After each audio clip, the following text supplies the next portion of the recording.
look, I'm 43 years old, I'm fat, and I'm overweight. Who am I gonna fight? Really, be honest. Fight fans, welcome back. Well, greatness is when you make your delusions your reality. Something that's just totally unbelievable to the human's imagination. Until now, the pre-fight buildup has felt somewhat manufactured. Jake's been pushing buttons. There's a reason why I have the same birthday as Customato, because I'm gonna teach you how to box, Mike. And Mike, so far, has refused to bite. I can't even get mad at this guy because everybody know this guy's talking out of his. It all seems like fun and games, right? Sure, at least for now. Jake Paul. Jake Paul. But if Jake Paul does cross the line, even by an inch, this friendly setup, bubble-wrapped in fight night stipulations, could quickly devolve into chaos. Mike Tyson is a caged animal who at any moment can explode into a murderous rage. After all, this is the same man that took swipes at police in a post-fight melee. It is complete bedlam, and Tyson is just taking swipes at anybody in front of him. And lunged at his bitter rival before the biggest fight of their lives.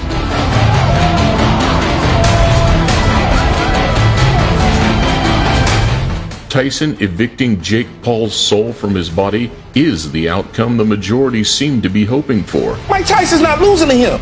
I can promise you that, Skip. So here we look at 10 reasons that Mike could pull off the most satisfying victory in boxing history. Welcome to a Motivedia presentation.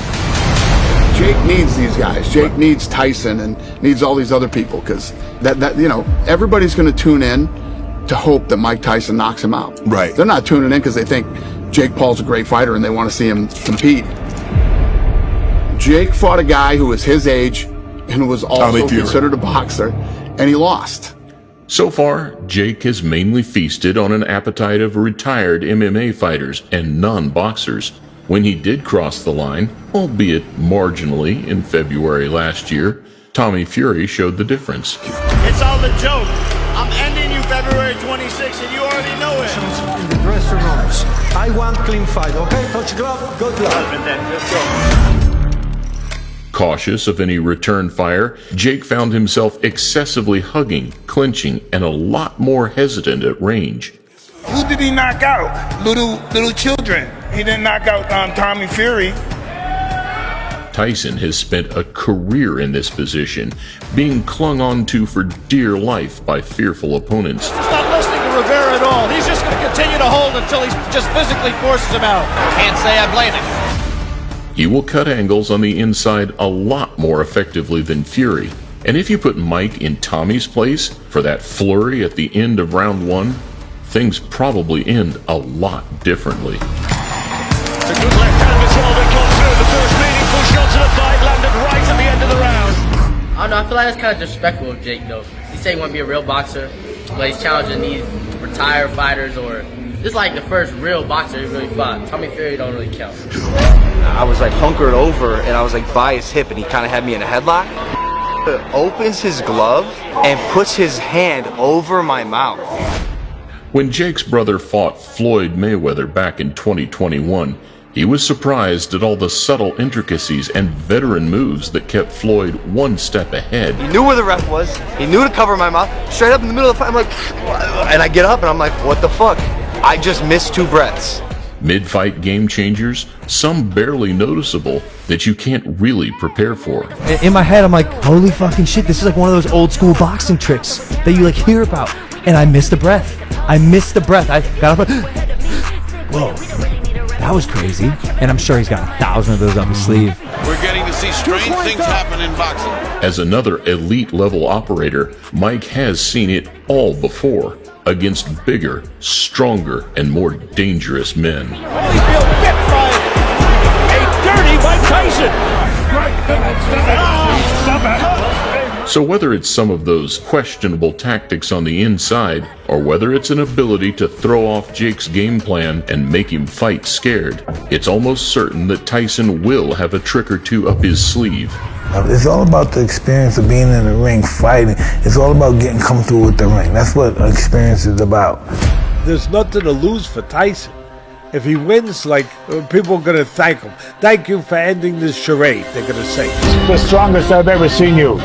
Yeah? Yeah, the strongest I've ever, and I know you since you're 13. We've heard it a million times that power is the last thing to go. He can still kick some ass. There's no doubt about it.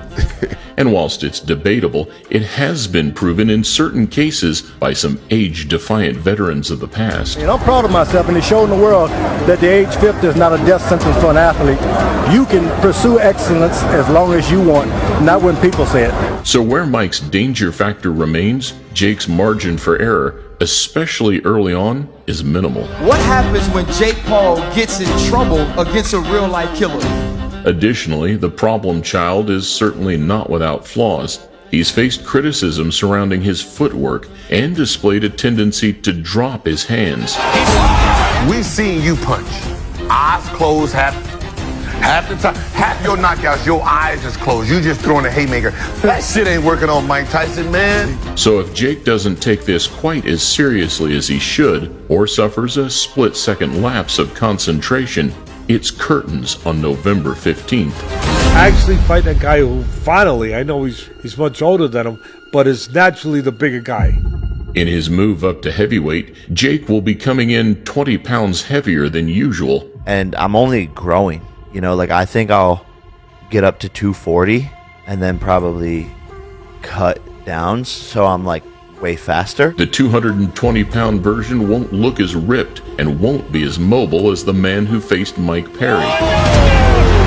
And whilst his punches will undoubtedly carry a little more thud, the power doesn't often follow fighters upwards quite as dramatically as they expect. And Jake Paul is about 200 pounds. You got about 20 pounds. Are you kidding me? He's only 200? Oh, gee. It's worse than I thought. That was his last fight. First on the scales, the most famous athlete in the world, Mike Tyson. Weight-wise, Tyson will be roughly the same, but his body is used to maneuvering at this weight and used to handling far bigger and stronger frames than Jake's. But the first thing I notice is he's built like a beast man. He just looked like he weighs 300 pounds, but he's short, but he's tall. He's like a giant wolf. The body work of Tyson. Another factor that aids the older, more experienced fighter is timing. Well, the old Tyson's not completely gone, is he? He bites the glove and comes around with an overhand right. Punch resistance, speed, and reflexes certainly won't favor the 58-year-old, but crafty veterans are able to predict movements, force mistakes, and capitalize. You know, he's been in there with the best. He knows what it takes, and Jake Paul, he's too inexperienced, I think. I think Mike Tyson is going to catch him and stop him. So even if Jake carries his weight well and comes in razor sharp, Tyson will make his own moments count. He has the size to cause... Oh, there he is. Punch in the fight from Tyson. He still has that, where he can weave, he can slip, he can create the openings to give himself the possibility to unload a bomb on your chin and get you out of there. Mike's always been one of the best students of the game since his tutelage under Cus D'Amato. So with a built-in calmness and ability to think under pressure, he'll also know when to pounce and how to catch Jake crossing his feet. Hey, let me just be honest. He's improved a lot. Yes, he did improve a lot. But he's not going to have a good night when he fights me on July 20th. Mike was throwing hard shots, devastating shots to Roy's body. Again, I was living the 1980s through this 50-year-old Mike Tyson. I wasn't able to be around at that time, so this is my opportunity to live that now. When Mike fought Roy Jones back in 2020, a no-knockout clause left a lot of people underwhelmed. I really wanted the old Tyson that he's like, I haven't slept with my wife in a year. He goes, I don't care if I live or die. That's the Tyson I wanted to see. I wanted to see him to be ferocious. The muscle memory was evident for both, but many felt that Mike could have ended it whenever he wanted. He still has that sort of innate power. When he went at Roy Jones' body, he was rocking his body. And Roy Jones woke up on Sunday morning a sore, older man at 51 years of age. Absolutely. But the referee tell me, let him go. You think I'm finna let this crazy man go? He was not letting it happen. Listen, have you seen what his uppercut has done to people twice my size? Bobbing and weaving his way in, finding angles, only to pull his punches when in range. That's two hard right hands dug into the body by Mike Tyson. The post-fight recollections, however, where Roy credits just how dangerous and switched on Mike is, even at this age, makes you question what version Jake might actually be fighting. Do you not fear a little bit for Mike and how old he is? No, I don't fear for Mike and how old he is. Mike's a very rugged guy. You know, when I was in there with Mike, Mike still was hard to hit, and Mike still can hit hard as hell. That's the real question. How much can Jake survive? That's the real question. Does that get you nervous, thinking about like the fight getting closer? It's a good nervous.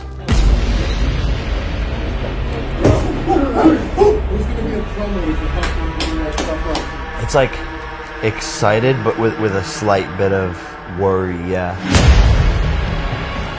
Fortunately, Tyson versus Paul doesn't have a no-knockout stipulation that we know of, and Jake Paul isn't Roy Jones. Mike still got it, so he hits him, he's going down. You think he knocks him out over there? I don't know how nice Mike will be, but if the killer Mike goes in there, yeah, he's putting him down. So whilst everything we've seen so far has felt relatively manufactured, the second it's not, and the moment it steps a little bit beyond the confines of entertainment, is the moment things get a lot more interesting. You know, I have to be the mean guy in order for me to perform the way I perform. I just have to have that aura. Mike, you're jumping around. You seem to be a little anxious. I'm just ready to get it on and crush this guy's skull. The respect is there, but Tyson won't be taken for a fool. So whether we see a genuine mean streak revival from the man who used to target his opponent's nose bone with gruesome intentions could make all the difference. What is that feeling like when you f***ing take your fist and you f***ing pound someone to the point that they pass out? It's like drugs. Right.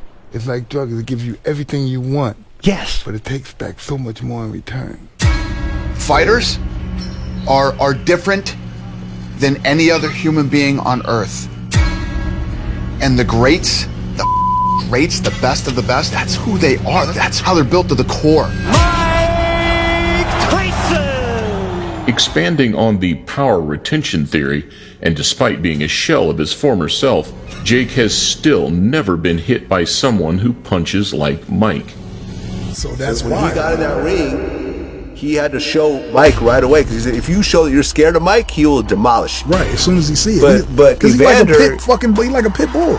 Silva, Perry, and Woodley could all crack, but MMA power and boxing power just aren't the same. So the time you spent to get really, really great at striking would be time not spent addressing the clinch and grappling, which would be a much more higher yield use of your time. So that's why I think MMA fighters generally grapple better than they strike. It's because it's smart for them to do that.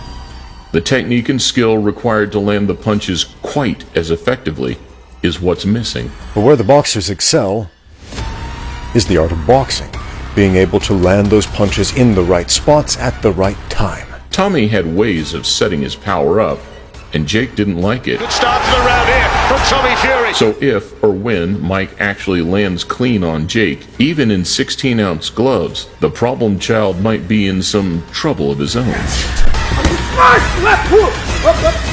all Iron Mike Tyson needs to do is look as good or better than Tommy Fury to give Jake Paul some huge problems. Paul lose, then it's all over. All this party's over, and then we're not gonna have this much fun again. Some sort of shape to be able to deal with this kid. He's convinced it happens, and like Mike can choose his time whenever he wants, and it'll be that easy. A good game plan, especially when the stakes are high, can make all the difference. But if a larger and more muscle-bound Jake Paul is packing on extra size in hope of beating Mike at his own game, then he might be barking up the wrong tree.